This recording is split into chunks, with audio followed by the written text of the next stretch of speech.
നല്ല പകൽ സമയത്തിനായി കർത്താവിന് സ്തോത്രം ചെയ്യുന്നു. ഒരവസരം കൂടി ഭൂമിയിൽ വിശുദ്ധ ആരാധനയായി കർത്താവിന്റെ സന്നിധിയിൽ കൂടി വരുവാൻ ദൈവം നമ്മുടെ ജീവിതത്തിൽ ഒരുക്കിയ വിലപ്പെട്ട അവസരങ്ങൾക്കായി സ്തോത്രം. എല്ലാ ദൈവമക്കൾക്കും കർത്താവായ യേശു ക്രിസ്തുവിന്റെ നാമത്തിൽ വന്ദനം അറിയിക്കുന്നു. നല്ലൊരു പ്രഭാതം, ആരോഗ്യത്തോടെ ബലത്തോടെ ദൈവം നൽകിയ ആത്മശക്തിയോടെ കർത്താവിനെ ഉയർത്തുവാൻ ദൈവം നൽകിയ അവസരങ്ങൾക്കായി സ്തോത്രം. എല്ലാ ദൈവങ്ങളെ കർത്താവ് അനുഗ്രഹിക്കട്ടെ. പ്രാർത്ഥനയോടെ അല്പനിമിഷങ്ങൾ ദൈവവചനത്തിന് മുൻപിലായിരിക്കാം. എസ്തേറിന്റെ പുസ്തകം 4-ാം അധ്യായം 14-ാം വാക്യം ആസ്പദമാക്കിയാണ് ഈ ദിവസങ്ങളിൽ ദൈവവചനം ചിന്തിപ്പാൻ കർത്താവ് നമുക്ക് അവസരം ഒരുക്കുന്നത്. ആ വേദഭാഗം നമ്മുടെ വായിച്ച് പ്രാർത്ഥനയോടെ നമ്മൾ ആ ആത്മീക ചിന്തകൾ ധ്യാനിക്കാൻ പോവുകയാണ്. എസ്തേറിന്റെ പുസ്തകം 4-ാം അധ്യായം 14-ാം വാക്യം ശബ്ദമുയർത്തി വായിച്ച് സഹായിക്കും. നീ ഈ സമയത്ത് മിണ്ടാതിരുന്നാൽ യഹൂദന്മാർക്ക് മറ്റൊരു സ്ഥലത്ത് നിന്ന് ഉദ്ധാരണവും രക്ഷയും ഉണ്ടാകും. എന്നാൽ നീയും നിന്റെ പിതൃഭവനവും നശിച്ചു പോകും. ഇങ്ങനെയുള്ള ഒരു കാലത്തിനായിട്ടല്ലയോ നീ രാജസ്ഥാനത്ത് വന്നിരിക്കുന്നത്? ആർക്കറിയാം. കഴിഞ്ഞ ചില ദിനങ്ങളായി പ്രാർത്ഥനയോടെ ദൈവസന്നിധിയിലായിരുന്നപ്പോൾ ദൈവം നമുക്ക് നൽകിയ ധ്യാന വചനങ്ങളാണ് ഒരിക്കൽ കൂടുതൽ പകൽ വായിച്ചു കേട്ടത്. ഒന്നാമത്തെ രാത്രിയിൽ ആത്മീയമായ ജനത്തെ ദൈവം മടക്കി വരുത്തിയ ദൈവിക പദ്ധതികളെ കുറിച്ച് കേൾപ്പാൻ ദൈവം നമുക്ക് അവസരം നൽകി. ഇന്നലെ രാത്രിയിൽ നമ്മൾ ചിന്തിച്ച ആത്മീയ വിഷയം എന്നുള്ളത് ദൈവത്തിന് സ്തോത്രം, ഈ ജനത്തെ സാഹചര്യങ്ങളോട് പ്രതികരിപ്പാൻ ദൈവം ഒരുക്കിയ വിധങ്ങൾ, അത് വിശദമായി ചിന്തിപ്പാൻ ദൈവം നമുക്ക് അവസരം നൽകി. ഭക്തരായ രണ്ട് വ്യക്തികൾ ഒരു സാഹചര്യത്തോട്, ഒരേ ഒരു സാഹചര്യത്തോട് പ്രതികരിച്ച രണ്ട് തലങ്ങളെ ഇന്നലെ രാത്രിയിൽ നമുക്ക് ഒരുമിച്ച് ധ്യാനിപ്പാൻ ഇടയായി. ചില മോർദെഖായിമാരെ ദിവസങ്ങളിൽ ദൈവത്തിന് ആവശ്യമുണ്ട് എന്ന് ചിന്തിച്ചാണ് ഇന്നലെ രാത്രിയിൽ ദൈവവചനം ധ്യാനം നമുക്ക് അവസാനിപ്പിക്കുവാൻ ഇടയായത്. ഇന്ന് പകൽ നമ്മൾ ചിന്തിക്കാൻ പോകുന്നത് ശക്തമായ ഉപവാസത്തിലേക്കും പ്രാർത്ഥനയിലേക്കും നടത്തപ്പെട്ട ജനത്തിന്റെ ജീവിതത്തിൽ വന്ന 3 മാറ്റങ്ങളാണ് പരിശുദ്ധാത്മാവിൽ ഇന്ന് പകൽ നിങ്ങളോട് ഒരുമിച്ച് പങ്കുവെക്കുവാൻ ദൈവനാമത്തിൽ ആഗ്രഹിക്കുന്നത്. ജനത്തെ ശക്തമായ പ്രാർത്ഥനയിലേക്കും അനുതാപത്തിലേക്കും കണ്ണുനീരിലേക്കും ഉപവാസത്തിലേക്കും ദൈവം നടത്തുവാനിടയായി. അവരുടെ ജീവിതത്തിൽ ദൈവം വരുത്തിയ 3 മാറ്റങ്ങളാണ് ഇന്ന് പകൽ ഒരുമിച്ച് ധ്യാനിച്ച അല്പ നിമിഷങ്ങൾ പ്രാർത്ഥനയ്ക്കായി എടുക്കുവാൻ ദൈവനാമത്തിൽ ആഗ്രഹിക്കുന്നത്. ദൈവത്തിന് സ്തോത്രം. എന്റെ അഭിപ്രായത്തിൽ ഒന്നാമത്, ഈ ജനത്തിനിടയിൽ ദൈവം വരുത്തിയ വലിയ മാറ്റം ഒരൈക്യതയിലേക്ക് ജനത്തെ ദൈവം നയിച്ചു. ഒരൈക്യതയിലേക്ക് ജനത്തെ ദൈവം നയിക്കുവാനിടയായത്. ഈ ഹാമാൻ എന്ന വ്യക്തി രാജാവിന്റെ അടുക്കൽ ചെന്ന് പറയുമ്പോൾ പറഞ്ഞ വാക്കുകളിൽ ഒരു വാക്ക് നിങ്ങളുടെ മനസ്സിലൂടെ ഒത്തിരി തവണ കടന്നു പോയിട്ടുണ്ട്. ഈ രാജ്യത്ത് ഒരു ജാതി ചിന്നിച്ചിതറിക്കിടക്കും, അവരുടെ ന്യായപ്രമാണം വ്യത്യസ്തമാണ് എന്ന് വെച്ചാൽ ഹാമാൻ ശ്രദ്ധിച്ചപ്പോൾ ഈ ജനം വ്യത്യസ്ത ന്യായപ്രമാണമുള്ളവരാണ്, പ്രാർത്ഥന ശൈലിയുള്ളവരാണ്, വ്യത്യസ്ത ആചാരങ്ങൾ ഉള്ളവരാണെങ്കിലും ഇവരുടെ ഇടയിലുള്ള ഒരു ന്യൂനത ഹാമാൻ കണ്ടുപിടിച്ചു. ഇവർ ചിന്നിച്ചിതറിക്കിടക്കുന്ന ജനമാണ്. പിശാചിന്റെ ഏറ്റവും വലിയ ആയുധവും നമ്മുടെ ഐക്യത തകർക്കുക എന്നുള്ളതാണ്.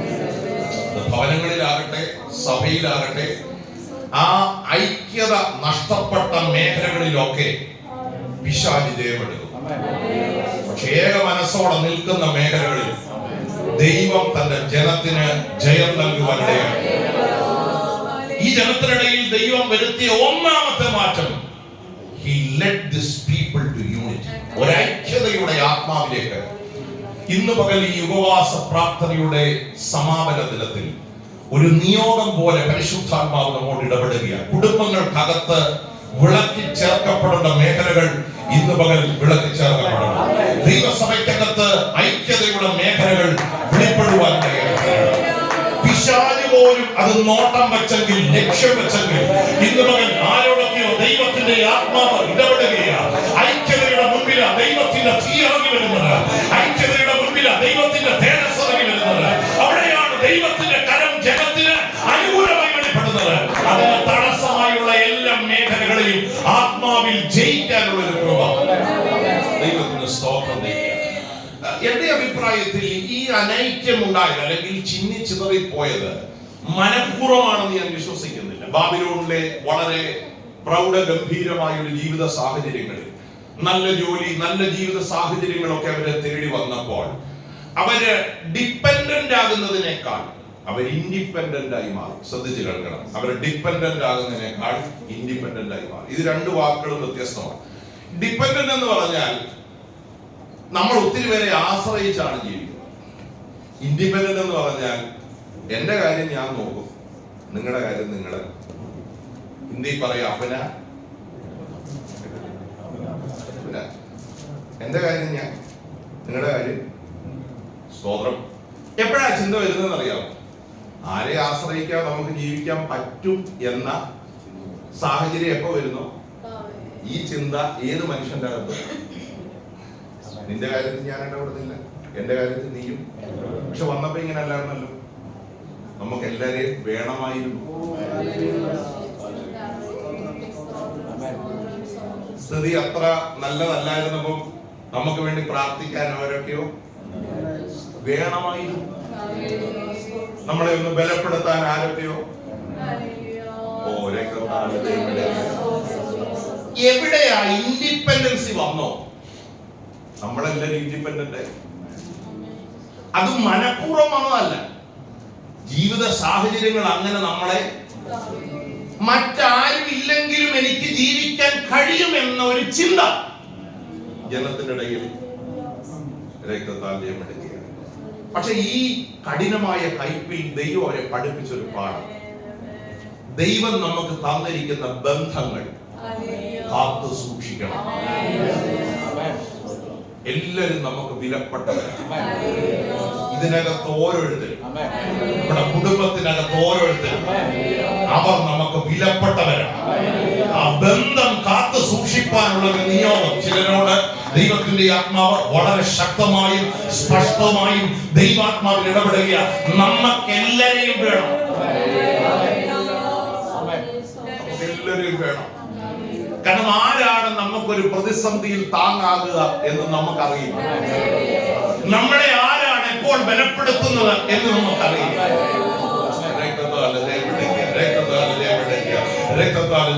ഞാൻ അങ്ങനെ ഒരു നിയോഗത്തിലേക്ക് ഇന്ന് പകൽ ദൈവസഭയെ കൂട്ടിവരുത്താൻ ആഗ്രഹിക്കുക.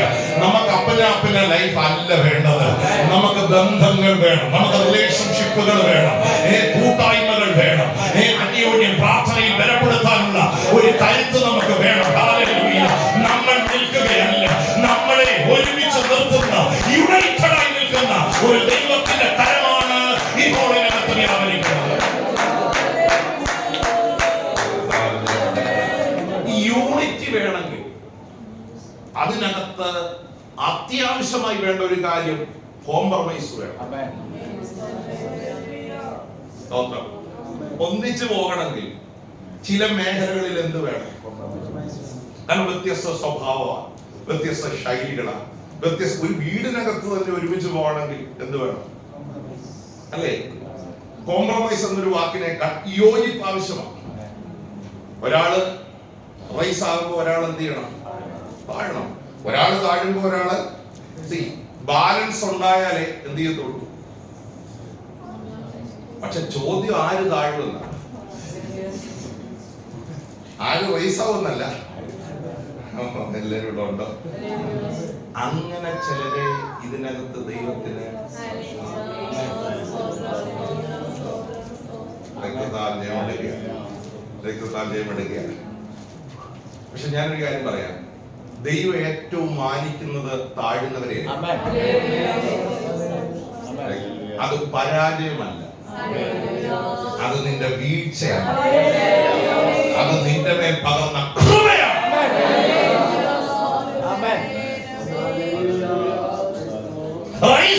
എല്ലാരെ കൊണ്ടും പറ്റും, പക്ഷേ താഴാനുള്ള മനസ്സ് അതൊരു കൃപയാണ്. അങ്ങനെ ചില മോർദെഖായിമാരെയും ദൈവത്തിന് സഭയ്ക്കകത്ത് പ്രസംഗിച്ച് തുടങ്ങിയിട്ട് ഇത്രയും പ്രതീക്ഷയില്ല അല്ലേ? അങ്ങനെ ചിലരെയും കർത്താവിന്, ഞാൻ ദൈവത്തോട് പ്രാർത്ഥിക്കർത്താവിൽ നമ്മളെ എല്ലാം അതിനൊരു മുഖാന്തരമാക്കി എന്ന് പറഞ്ഞ് നമുക്ക് എല്ലാവരും വേണം, നമുക്ക് എല്ലാവരും വേണം, നമുക്ക് എല്ലാവരും വേണം. തീത്തോസിന്റെ ലേഖനം പറയാൻ സഭയ്ക്കകത്ത് മൂർഖന്മാരും ഉണ്ട്, അവരെ എന്ത് ചെയ്യണം? ഇവിടെ ആരുമില്ല. പക്ഷെ ഞാൻ പറഞ്ഞത് തീത്തോസിന്റെ ലേഖനം പറയാം. അപ്പൊ ഒരു ദൈവസഭയെ കൊണ്ടുപോകണമെങ്കിൽ അതിൽ അങ്ങനെ ഒരു വാക്ക് വായിച്ചിട്ടുണ്ടോ? ഉണ്ട്. അപ്പൊ അതൊരു കൃപയാണ്, അതൊരു അഭിഷേകമാണ്, അതൊരു ആത്മശക്തിയാണ്. ആരെയും കളയുന്നതല്ല, ചേർത്ത് നിർത്തുന്നതാണ്. പക്ഷെ ഞാനൊരു കാര്യം പറയാം, ഐക്യതക്കകത്ത് വ്യാപരിക്കുന്ന ഒരു ദൈവശക്തിയുണ്ട്. 3 ബാലന്മാരെ തീക്കകത്ത് വീണത്, പക്ഷെ അവർ യുണൈറ്റഡ് ആയിരുന്നു. വിടുവിച്ചാലും ഇല്ലെങ്കിലും ഈ ദൈവത്തെ വിട്ട് ഞാനൊരു കാര്യം പറയാം, ആ 3 പേരുടെ ഐക്യതയാണ് ആ തീക്കകത്ത് 4ാമനായി ഒരാൾ ഇറങ്ങി വന്നത്. അവിടെ വെളിപ്പെട്ട ആരാധന, അവിടെ വെളിപ്പെട്ട മഹത്വം ആ 3 പേരുടെ യോജിപ്പിനകത്തായിരുന്നു. അഭിപ്രായത്തിൽ ഈ കൈപ്പി ജനത്തെ ഒന്നിപ്പിച്ചു, ഒരൈക്യതയിലേക്ക് ജനത്തെ നടത്തുവാനായി. അങ്ങനെ ഒരു നിയോഗ ദൈവസഭയ്ക്കകത്ത് പരിശുദ്ധാത്മാവ് കൈമാറുകയാണ്. ദൈവത്തിന് സ്തോത്രം. രണ്ടാമത്തെ ചിന്തയിലേക്ക് ഞാൻ വേഗം മുന്നോട്ട് പോകട്ടെ. 1, ഈ ജനത്തെ ഐക്യതയിലേക്ക് നടത്തുവാൻ ദൈവത്തിന്റെ ആത്മാവ് പദ്ധതിയിട്ട ഒരു ദൈവത്തിന്റെ സ്തോത്രം ചരിത്ര സംഭവമാണ് ഈ പുസ്തകത്തിൽ നമ്മൾ വായിച്ചു കേട്ടത്. രണ്ടാമത്തെ ചിന്ത ഞാൻ കഴിഞ്ഞ ദിവസങ്ങളിൽ ഓർപ്പിച്ച ഒരു ഭാഗമാണ്. ഭക്തിയുള്ള ഒരു തലമുറയെ തീക്ഷ്ണതയുള്ള ഒരു തലമുറയാക്കി ദൈവം മാറ്റി. 2 വാക്കുകൾ ശ്രദ്ധിക്കണം. ഭക്തിയുള്ള തലമുറയെ തീക്ഷ്ണതയുള്ള. എന്താ ഭക്തി എന്ന് വിശദീകരിച്ചത്? വിശ്വസിക്കുന്ന വിശ്വാസങ്ങളോട് നീതി പുലർത്തുന്നതാണ് ഭക്തി എന്ന് പറയുന്നത്. ഏത് വിശ്വാസത്തോടാണോ നമ്മൾ വിശ്വസിക്കുന്നത്, പ്രതികരിക്കുന്നത്, ആ വിശ്വാസത്തോട് നീതി പുലർത്തി ജീവിക്കുന്ന ഒരു വ്യക്തിയെ വിളിക്കുന്ന പേരാണ് ഭക്തി എന്ന് പറയുന്നത്. ഭക്തരായ ഒത്തിരി പേര് ഇതിനകത്തുണ്ട്, ദൈവത്തിന്റെ സ്തോത്രം. പക്ഷേ ഭക്തി എന്നുള്ളത് നമ്മുടെ ആശ്രയമാണെങ്കിലും, അത് നമ്മുടെ ജീവിതത്തിന്റെ നല്ലൊരു ക്വാളിറ്റി ആണെങ്കിലും, ഭക്തരെക്കാൾ ദൈവത്തിന് ആവശ്യം തീക്ഷ്ണതയുള്ളവരെയാണ്. ദൈവത്തിന്റെ സ്തോത്രം.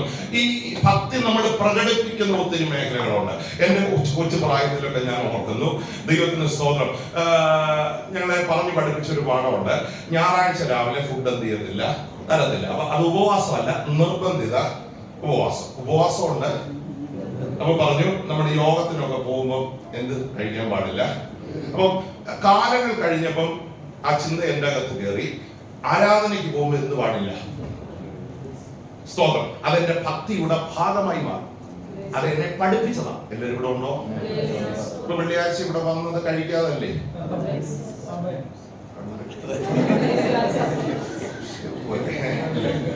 സ്തോത്രം. ഇത് നമ്മുടെ ഭവനങ്ങൾ നമ്മളെ പഠിപ്പിച്ചതാണ്, അല്ലേ? പക്ഷെ കാലങ്ങൾ കഴിഞ്ഞപ്പോൾ ഇത് നമ്മുടെ ഭക്തിയുടെ ഭാഗമായി മാറി. ഭക്തിയുടെ ഭക്തനാണോ? ആണ്. പക്ഷേ യഥാർത്ഥ ഉപവാസത്തിന്റെ തീക്ഷ്ണത ഇത് നമ്മൾ പഠിച്ചതാണ്. ഇത് നമ്മളെ ആരോ പക്ഷെ നമുക്ക് അതല്ല വേണ്ടത്. ശക്തമായ കണ്ണുനീരും പ്രാർത്ഥനയും വെളിപ്പെടുന്ന ഉപവാസങ്ങൾ, രട്ടുടുത്ത് വെണ്ണീരിലിരുന്ന് ദൈവത്തോട് നിലവിളിക്കുന്ന ഉപവാസത്തിന്റെ സ്തോത്രം. ഭക്തിയുടെ ഉപവാസമല്ല, തീക്ഷ്ണതയുള്ള ദൈവത്തിന്റെ സ്തോത്രം ചെയ്യുക. ഇപ്പം ജോലിക്ക് പോകുന്നതും ഭക്തിയുടെ ഒരു ഭാഗം. കാരണം നമ്മള് ജോലി ചെയ്യുന്ന സ്ഥാപനത്തോട് നമ്മൾ എന്ത് ചെയ്യുക? വിശ്വസ്തത പുലർത്തുക. 5 മണിക്ക് അലാറം വെച്ച് എണീക്കുന്ന എന്തിനാ? സ്തോത്രം. നമ്മൾ ഓഫീസിൽ പോകണം. ഇത് നമ്മുടെ മൈൻഡിൽ സെറ്റ് ആയിരിക്കുക. നാളെ രാവിലെ 5 മണിക്ക് അല്ലെങ്കിൽ 4:30 അലാറം വെക്കണം. 6 മണിയാകുമ്പോൾ ഓഫീസിൽ ചെല്ലണം. ഇത് നമ്മുടെ ബ്രെയിനകത്ത് എന്ത് ചെയ്തിരിക്കുക? സെറ്റ് ഇരിക്കുക. അപ്പോഴും നമ്മൾ ഭക്തരാ. കാരണം ആ കമ്പനിയോട് നമ്മൾ എന്ത് പുലർത്തുക? നീതി പുലർത്തുക. അതും ഭക്തിയുടെ കണ്ടോ ഉത്തരവാദിത്തം. വിശ്വസ്തയോടെ നമ്മൾ എന്ത് ചെയ്യുക? അങ്ങനെയുള്ളവരെ വിളിക്കുന്ന പേരാണ് ഭക്തി. അത് തീക്ഷ്ണതയല്ല, പോകേണ്ടത് കൊണ്ട്. പക്ഷെ തീക്ഷ്ണത എന്ന് പറയുന്നത് അങ്ങനെയല്ല. രാത്രി കിടക്കാൻ പോകുമ്പോഴും 4:30 എണ്ണീക്കണം, പോയേ പറ്റൂ. അത് വേറെ ഒരു തലമാണ്. 3 മണിക്ക് അലാറം വെച്ച് കളി കാണാൻ അത് നിർബന്ധമല്ല, അതൊരാവേശം. വിഷമിക്കട്ടെ, ഞാനും കളി കാണുന്നതാണ്, പിടിക്കൊന്നും വേണ്ട. അത് നിർബന്ധമല്ല, അതാരും പറഞ്ഞ്,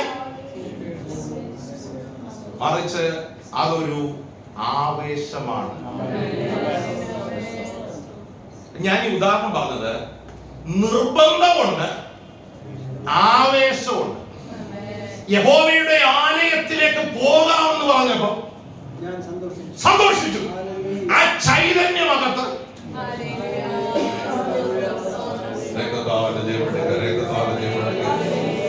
ആവേശമകത്ത് കയറിയ തലേ രാത്രി മുതൽ അത് എത്തി. എന്റെ അഭിപ്രായത്തിൽ ആവേശമകത്ത് കയറിയ തുണിയൊക്കെ തലേ ദിവസമേ. കാരണം എവിടെ പോവാ? സോബയുടെ സ്വത്രാഴ്ചയൊക്കെ 2 ദിവസം മുമ്പേ അങ്ങനെയുള്ളവരുണ്ടെന്നേ. നമ്മളന്ന് രാവിലെ തപ്പുന്നത് എവിടോ വെച്ച് എവിടെ അലമാരിയിലാണോ സാരിയുടെ ഇടയ്ക്കാണോ നിങ്ങൾ ഇവിടെ ഉണ്ടോ? അത് തീഷ്ണതയല്ല. പോകേണ്ടത് കൊണ്ട് നമുക്ക് ഏതാ വേണ്ടേ? ഈ കയ്പ് ഭക്തി എന്നുള്ള തലത്തിൽ നിന്ന് അവരെ വളർത്തി, അവരെ ആരാക്കി. സ്തോത്രം. അങ്ങനെ തീഷ്ണത അകത്ത് കയറി 6:15 യോഗത്തിന് വന്നിട്ട് പാസ്റ്റർ വിളിക്കും. പാസ്റ്റർ എവിടെ? നാഗത്ത് എന്ത് കയറി? അവരിവിടെ വന്നിരുന്ന് പ്രാർത്ഥിക്കുന്നു, പായിടുന്നു, AC ഇടുന്നു. അവരോട് ആരും പറയേണ്ട കാര്യമൊന്നും. അകത്ത് ചലിക്കുന്ന ഒരു ഫോഴ്സ്, ഒരു ദൈവശക്തി ഉണ്ട്. എല്ലാവരും ഉണ്ടോ? എന്റെ അഭിപ്രായം ഞാൻ പറയാം. മാനസഭയ്ക്കകത്ത് കുറെ ഭക്തന്മാരെ അല്ല ദൈവത്തിന് ആവശ്യം. ഭക്തന്മാര് നല്ലതാ, നമുക്ക് വേണം. പക്ഷെ അതിനേക്കാൾ ഉപരി തീഷ്ണതയോടെ കർത്താവിന് വേണ്ടി നിൽക്കുന്ന, വില കൊടുത്ത് വീറോടെ ആവേശത്തോടെ ഉത്സാഹത്തോടെ ദൈവനാമത്തിന് വേണ്ടി നിൽക്കുന്ന. സോദരൻ, കഴിഞ്ഞ 2 ദിവസം ആർക്കൊക്കെയോ ആവേശം കയറിയിട്ടുണ്ട്. അതുകൊണ്ട് ആരാധന 10 മിനിറ്റ് നീണ്ടുപോയി. ഞാൻ ഇന്നലെ പറഞ്ഞായിരുന്നു, നമ്മുടെ ഓർഡർ തന്നെ എന്ത് ചെയ്യും? ആർക്കൊക്കെയോ കയറിയിട്ടുണ്ട്. ഇവിടെ പിടിച്ചു നിർത്താൻ ആരുമില്ല, ഇവിടെ കൺട്രോൾ ചെയ്യാൻ ആരുമില്ല. ഇവിടെ കൺട്രോൾ ചെയ്യാൻ ഒറ്റ ആളേ ഉള്ളൂ, അത് ദൈവത്തിന്റെ പരിശുദ്ധാത്മാവാണ്. ഉറച്ചു പറയാം. പ്രാർത്ഥിക്കാൻ മനസ്സുള്ള തീഷ്ണതയുള്ള ചിലരുണ്ടെങ്കിൽ ആരാധനയുടെ ക്രമത്തെ മാറ്റും, ആരാധനയുടെ തലത്തെ ദൈവം മാറ്റും, വചനധ്യാനത്തിന്റെ തലത്തെ ദൈവം മാറ്റും. പരിശുദ്ധാത്മാവ് ഈ ആരാധനയെ നിയന്ത്രിക്കണമെന്നും ഇന്ന് രാവിലെ വിശ്വസിക്കുന്ന എത്ര ദൈവം നിന്റെ ശരീരത്തെ, നിന്റെ കൈയടിയെ, നിന്റെ നാവിനെ, നിന്റെ ബുദ്ധിമണ്ഡലങ്ങളെ, നിന്റെ കണ്ണുകളെ, ഭാവങ്ങളെ ദൈവത്തിന്റെ ആത്മാവ് നിയന്ത്രിക്കാൻ തുടങ്ങുമോ? അങ്ങനെയുള്ള ഒരു തീക്ഷ്ണത നമുക്ക് ആവശ്യമാണ്.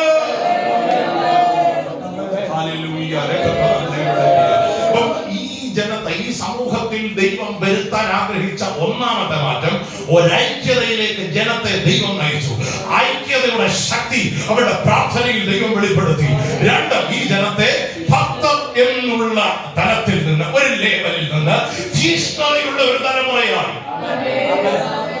ഇവർ ഉപവാസമാചരിക്കുന്നവരാ, ഇവർ ശബത്താചരിക്കുന്നവരാ, ഇവർ ദൈവം കൊടുത്ത പ്രമാണങ്ങൾ. സ്തോത്രം. കണ്ടോ, ഹാമാൻ രാജാവിനോട് പറയാ, അവരുടെ ന്യായ പ്രമാണങ്ങൾ വ്യത്യസ്തമാ എന്ന് വെച്ചാൽ അവർ ഭക്തരാണെന്നല്ലേ? അവരുടെ ന്യായ പ്രമാണം കണ്ടോ, ദൈവം കൊടുത്ത പ്രമാണങ്ങൾ ഒന്നുപോലും തെറ്റിക്കാതെ അവരുടെ ജീവിതത്തിൽ അവർ നിവർത്തിച്ചവരാണ്. ആഴ്ചയിൽ 1 ദിവസമെങ്കിലും ഉപവസിച്ചവരാണ്. പക്ഷെ അത് അവരുടെ ഭക്തിയാണ്. ദൈവം ആഗ്രഹിച്ചത് ഭക്തരെക്കാൾ ഉപരി തീഷ്ണതയോടെ കരയുന്ന, പ്രാർത്ഥിക്കുന്ന, ഉപവസിക്കുന്ന, വില കൊടുക്കുന്ന ആവേശമുള്ള ഒരു തലമുറയെ. ദൈവത്തിന് ആവശ്യം ഇതിനകത്ത് തീക്ഷ്ണതയുള്ളത്. ഈ തീക്ഷ്ണത എന്ന വാക്കിന് കൊടുത്തിരിക്കുന്ന ഭൂരഭാഷയുടെ അർത്ഥം അകം കത്തുന്നവനെന്ന. ഭയങ്കര ആവേശം. അകം കത്തുന്നവനെയാണ് തീക്ഷ്ണതയുള്ളവന്. സെലസ് എന്നൊരു പദമാണ്, സീൽ എന്നൊരു പദമാണ് കൊടുത്തിരിക്കുന്നത്. അകം കത്തിക്കൊണ്ടിരിക്കുക. എമ്മൗസിലേക്ക് പോയ ശിഷ്യന്മാർ അവർ പറഞ്ഞൊരു വാക്കുണ്ട്, അതൊരു ചരിത്ര സംഭവമാണ്. യേശു ഞങ്ങളുടെ കൂടെ നടന്ന് വചനം തെളിയിക്കുമ്പോൾ ഞങ്ങളുടെ ഹൃദയം എന്ത് ചെയ്തുകൊണ്ടിരുന്നു?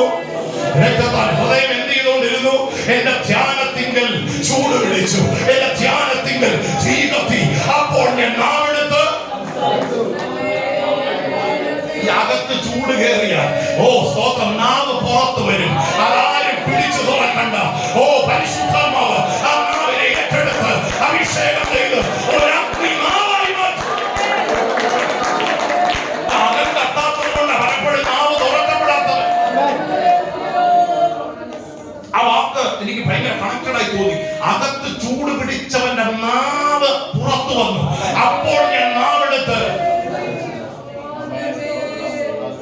തീക്ഷ്ണതയുള്ളവരുടെ ഏറ്റവും വലിയ ശക്തി വ്യാപരിക്കുന്ന ഒരു അവയവം നാവിന്മേൽ ദൈവശക്തി. ഭക്തരെക്കാൾ ഉപരി ഈ ദൈവത്തെ പേടിച്ച് യോഗത്ത് വരുന്നതിനേക്കാൾ ആവേശമുള്ള, അയ്യോ 6:30 പോയില്ലെങ്കിൽ ദൈവം എന്തോ പറയും എന്നൊരു ചിന്തയിൽ യോഗത്തിന് വരുന്ന ഒരു ഭക്തരാണ്. അതൊരു പേടിയാ. ചൊവ്വാഴ്ച ഒരു ഉപവാസം ഞാൻ പോയില്ലെങ്കിൽ ദൈവം എന്നോട് പിണങ്ങും. അത് ഭക്തിയാണ്. ദൈവത്തോടുള്ള പേടിയിലാണ്. പക്ഷെ ആവേശം വേറെ. അത് ടോട്ടലി ഡിഫറന്റ്. അത് പോയില്ലെങ്കിലും നല്ല, കർത്താവേ എനിക്ക് ആ ദൈവത്തിൽ നിന്ന് പ്രാപിക്കണമേ, എനിക്ക് ദൈവസന്നിധിയുടെ ഹൃദയം ഒന്ന് പകരണം, എനിക്ക് ആവേശത്തോടെ ദൈവത്തെ ആരാധിക്കണം, എനിക്കൊന്ന് കൈയടിച്ച ആത്മാവിന്റെ നിറവിൽ ദൈവത്തെ ആവേശമാണ്.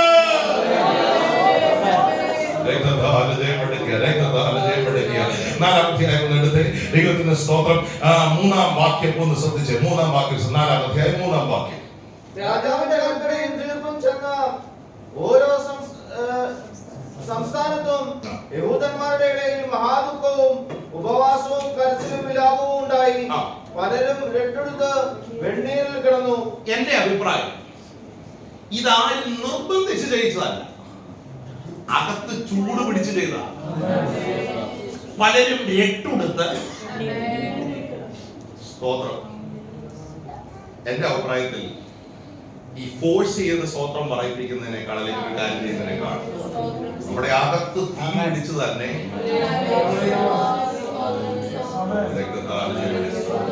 അകം കത്തണമെങ്കിൽ അകത്ത് എണ്ണ ഉണ്ടാകണം. പരിശുദ്ധാത്മാവിന്റെ ശബ്ദമേറിയ ഒരു കത്തൽ അകത്തുണ്ടായാലേ നാവിന്മേൽ ആ ദൈവശക്തി എന്ത് ചെയ്യുന്നുള്ളൂ. രണ്ട് ഉദാഹരണങ്ങൾ പറഞ്ഞു. ഒന്ന്, ഈ ജനത്തിൽ വരുത്തിയ ഒന്നാമത്തെ മാറ്റം ഒരു ഐക്യതയിലേക്ക് ദൈവം ജനത്തെ നയിച്ചു. 2, ദൈവത്തിന്റെ സ്തോത്രം. രണ്ടാമത് ദൈവം ചെയ്ത കാര്യം ഒന്ന് പറഞ്ഞേ. ഭക്തി എന്നുള്ളതിനേക്കാൾ ഉപരി തീക്ഷ്ണതയുള്ള ഒരു തലമുറയായി ഈ ജനത്തെ വളർത്തിയെടുക്കുവാൻ ദൈവം ഈ ജനത്തിനിടയിൽ ശക്തമായ കണ്ണുനീര് ഉപവാസവും ഉണ്ടാക്കിയെന്നല്ല, ഉണ്ടായി. അങ്ങനല്ലേ? ഉണ്ടാക്കുന്നതുകൊണ്ട്, ഉണ്ടാകുന്നതുകൊണ്ട്. ഇന്നത്തെ കാലത്ത് പെന്തക്കോ സമൂഹത്തിലും പലതും ഉണ്ടാക്കുകയാണ്. അത് കൃത്രിമമാണ്.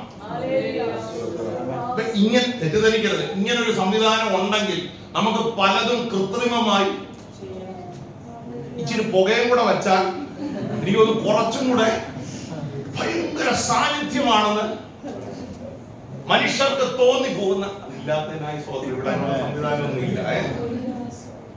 കൃത്രിമമായി ഉണ്ടാക്കുന്ന ആരാധനകൾ ആരാധനയല്ല. ഉണ്ടാക്കിയെന്നല്ല, ഉണ്ടായി എന്ന. കാരണം അവരുടെ അകത്ത് എന്ത് ചെയ്തു?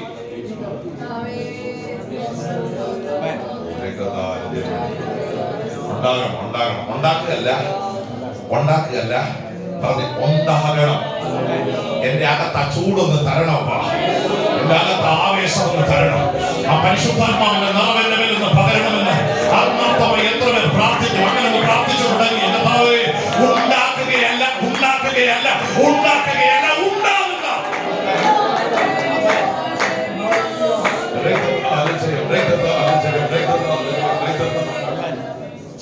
ഇത് പലരിലേക്ക്, ഇത് മോർദെഖായില തുടങ്ങിയത് കേട്ടോ. ഇത് പലരിലേക്ക്, മോർദെഖായിയെ കണ്ട് ഇത് പലരിലേക്ക് എന്ത് ചെയ്തു? വ്യാപരിച്ചു. അപ്പം നമ്മളെ കണ്ട്, നമ്മുടെ ആവേശ ഉത്സാഹവും കണ്ട് അനേകം ദൈവകൃപയിലേക്ക്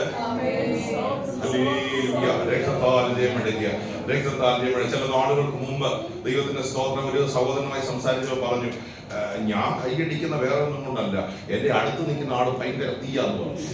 അപ്പൊ എനിക്ക് ഭയങ്കര സന്തോഷം തോന്നി. ഞാൻ അത് കണ്ടെങ്കിലും സ്തോത്രം അതും ഒരു ശക്തിയാണ്. നമ്മളെ കണ്ട് അറ്റ്ലീസ്റ്റ് നമ്മുടെ കൈ കൊണ്ടെങ്കിലും അടുത്തുള്ള ആൾ അറിയണം ഇവിടെ എന്ത് നടക്കുകയാണ്, ആരാധന ഉണ്ടെന്ന്. ഹലോ, അടങ്ങിയിരിക്കേണ്ട സമയമല്ല എന്ന് ആ വ്യക്തി മനസ്സിലാക്കി. നമ്മൾ ഡീസന്റ് ആണല്ലോ, ഇല്ലേ? കൈയൊക്കെ വളരെ അങ്ങനൊന്നുമില്ല. ആരാധനയ്ക്കകത്ത് ഡീസൻസി പാടില്ലെന്നാണല്ലോ. സ്തോത്രം. ഇത് ഡീസന്റ് പിള്ളേർക്ക് പറ്റിയ സ്ഥലമല്ല. ഇത് ഭ്രാന്ത് പിടിച്ച സ്ഥലമാണ്. ഭ്രാന്ത് പിടിച്ച ദൈവത്തെ വാക്കൊക്കെ മനസ്സിലാകുന്നുണ്ടോ? നല്ല ഡീസന്റ് ആയി ഇരിക്കേണ്ട സ്ഥലമൊന്നുമല്ല. ആവേശഭാഗത്ത് കയറിയ ഡീസൻസി ഒക്കെ പോകും. സ്തോത്രം. മുമ്പിരിക്കുന്ന ടീപ്പോയി ചിലപ്പോൾ അടിച്ചെന്ത് ചെയ്യും? സ്തോത്രം. നമുക്കതിനകത്ത് റോഡില്ല, പക്ഷെ ആവേശം കയറിയതാ. നിങ്ങളിവിടെ ഉണ്ടോ? ഇതിനകത്ത് ദൈവത്തിന്റെ തീ എന്ത് ചെയ്യും? ഒരു വ്യക്തിയിൽ നിന്നും മറ്റൊരു വ്യക്തിയിലേക്ക് ആ ദൈവാത്മാവിന്റെ അഭിഷേകത്തിന്റെ ശക്തി. ഞാൻ ഓർക്കുന്നു, ഞാനും എന്റെ കസിൻ ബ്രദർ ഒരുമിച്ച് പാഴ്സനേജ് വളർന്നു. ഞാൻ എന്റെ ആന്റിയുടെ കൂടെ വളർന്നു. അപ്പം ഞാൻ അഭിഷേകം പ്രാപിച്ച ദിവസം ഇദ്ദേഹം ഈ മിമിക്രി പഠിക്കാൻ പോയേക്കുമായിരുന്നു. ഈ ചേട്ടന് മിമിക്രി പഠിക്കാൻ. അപ്പം തിരിച്ചിങ്ങനെ വന്ന് ഉപവാസപ്രാർത്ഥന നടന്നുകൊണ്ടിരിക്കുമ്പോൾ ഞാനിങ്ങനെ 7 വയസ്സുള്ള ആൾ ആത്മാവിൽ ആരാധിക്കുന്ന ഇങ്ങനെ സ്തോത്രം മൂക്കിക്കൂടെ വന്നു. അന്നത്തെ ആരാധനയൊക്കെ അങ്ങനെ ഡീസന്റ് പരിപാടിയാണ്. സ്തോത്രം തെറിച്ച് റബ്ബർ പന്ത് തെറിക്കും. സ്തോത്രം വന്നൊക്കെ അങ്ങനത്തെ അപ്പം ഈ അദ്ദേഹത്തിന് 9 വയസ്സ് വന്ന് നിന്ന് കണ്ടതും പുള്ളി ഒന്ന് ഞെട്ടിപ്പോയി, അന്തം വിട്ടുപോയി. ദൈവത്തിന്റെ സ്തോത്രം. അപ്പം അദ്ദേഹം ചെയ്തൊരു കാര്യം ഇന്നും ഞാൻ മറക്കത്തില്ല. 9 വയസ്സല്ലേ ഉള്ളൂ. വന്നങ്ങോട്ട് മുട്ടയിൽ ഇരുന്നേച്ച ഒറ്റ കരച്ചില്, അവന് കൊടുത്തെങ്കിൽ എനിക്ക് വേണം. കൊച്ചു പിള്ളേരുടെ നിഷ്കളങ്കതയില്ല. അവന് കൊടുത്തെങ്കിൽ എന്ത് വരുന്നു അന്നത്തെ അങ്ങനെയൊക്കെ ഉണ്ടോ എനിക്കറിയില്ല. അങ്ങനെയൊക്കെ പറയാനുള്ള അതാരും പറയിപ്പിച്ചതല്ല. 9 വയസ്സുള്ള ഒരാളുടെ അകത്ത് ദൈവാത്മാവിന്റെ അഗ്നി കത്തിയപ്പോ അവന് കൊടുത്തെങ്കിൽ എനിക്കും. ഞാൻ ദൈവാത്മാവിൽ പറയാം, ആ പായങ്ങ് പ്രാപിച്ച എണ്ണീറ്റ്. ഇന്ന് പകരം ആ പരിശുദ്ധാത്മാവിന്റെ ശക്തി ഈ ഹോളിനകത്ത് വ്യാപരിക്കുന്നുണ്ട് എന്ന് വിശ്വസിക്കുന്ന എത്ര ദൈവങ്ങളുണ്ട്? ഇത് വ്യാപരിക്കുന്നുള്ളത്. ഇത് ഉണ്ടാക്കുന്നതല്ല, ഇത് കൃത്രിമമല്ല, ഇത് ആവേശമാണ്.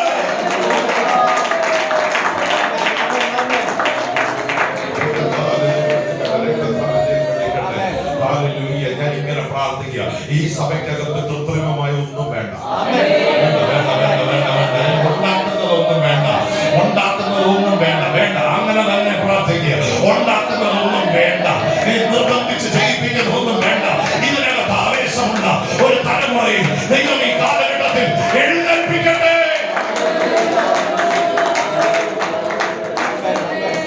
വേണ്ട ദൈവമക്കളെ, നമുക്ക് അങ്ങനെ പ്രാർത്ഥിക്കുക. ഉണ്ടാക്കുന്നതൊന്നും ഇവിടെ വേണ്ട. മൂന്നാമത് കർത്താവ് അവരിൽ വരുത്തിയ മാറ്റം എന്ന് പറഞ്ഞ് നമുക്ക് അവസാനിപ്പിക്കാം. മൂന്നാമത് ദൈവം അവരിൽ വരുത്തിയ മാറ്റം, ഒരത്ഭുതം അവരുടെ കണ്ണുകൊണ്ട് കാണാൻ ദൈവം അവരെ ശക്തീകരിച്ചു. ഇത്രയും നാൾ അവർ പഠിച്ചതും അവർ വായിച്ചതും അവരുടെ പിതാക്കന്മാരുടെ ജീവിതത്തിൽ ദൈവം ചെയ്തതും അവർ കേട്ടിട്ടുണ്ട്. പക്ഷെ കേട്ടവരെക്കാൾ അവർ കണ്ടവരായി മാറി. മാറമതിനുമായതും ചെങ്കടല് 2ആയതും യോർദാൻ 2ആയി അക്കരെ കടന്നതും ഇതൊക്കെ സ്റ്റോറിയായി സൺഡേ സ്കൂളിൽ പഠിച്ചവർ അവരുടെ കണ്ണുകൊണ്ട് അത്ഭുതം കണ്ടു. ഇങ്ങനെ ഞാൻ മൂന്നാമത്തെ കാര്യത്തിൽ പറഞ്ഞ കേട്ടവരെ ദൈവം കാണുമാറാണ്. ശക്തമായ പ്രാർത്ഥനകൾ എവിടെയൊക്കെ നടക്കുന്നു. ഇത് കേൾവിയല്ല, ചിലത് കാണാൻ. നിങ്ങളത് വിശ്വസിക്കുന്നുണ്ടോ? ഈ സഭയ്ക്കകത്തും ചില അത്ഭുതങ്ങൾ കാണാൻ. അങ്ങനെ പ്രാർത്ഥിച്ചേ, ചില അത്ഭുതങ്ങൾ എന്റെ കുടുംബത്തിനകത്ത് കാണാൻ. ഇന്നും കരുത്തുള്ള ഒരു ദൈവത്തിന്റെ കരം ഈ ഹോളിനകത്ത് വ്യാപരിക്കുന്നുണ്ട്. വിശ്വസിക്കുന്നവർ ആ കരങ്ങൾ അടിച്ച് ആത്മസാന്നിധ്യത്തോട് പ്രതികരിച്ചു തുടങ്ങട്ടെ. ചില അത്ഭുതങ്ങൾ എന്റെ കണ്ണുകൊണ്ട് കാണത്തക്കതായി വായിച്ചതല്ല, കേട്ടതല്ല, അനുഭവിച്ചതിനായി ഞങ്ങൾ ഈ തലമുറയിൽ മാറ്റണമേ.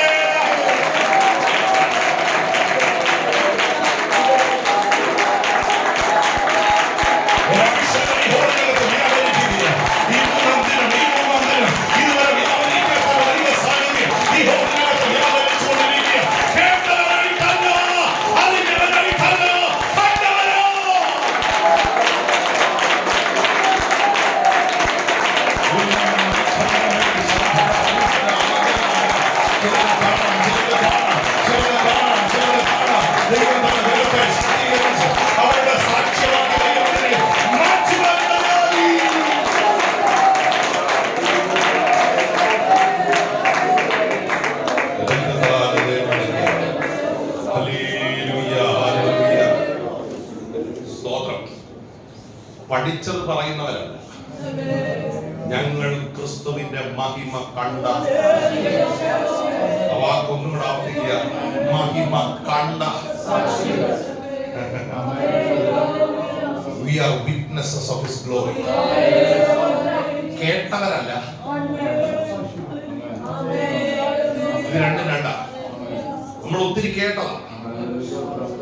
നമ്മുടെ പിതാക്കന്മാരുടെ ജീവിതത്തിൽ, നമ്മുടെ പിതാവിന്റെ മാതാവിന്റെ ജീവിതത്തിലൊക്കെ ദൈവം ചെയ്ത അത്ഭുതം നമ്മൾ കേട്ടവരാണ്. പക്ഷേ ഈ സംഭവത്തോടെ ചിലത് കണ്ടവരാണ്. അവർക്ക് പറയാൻ ചിലതുണ്ട്.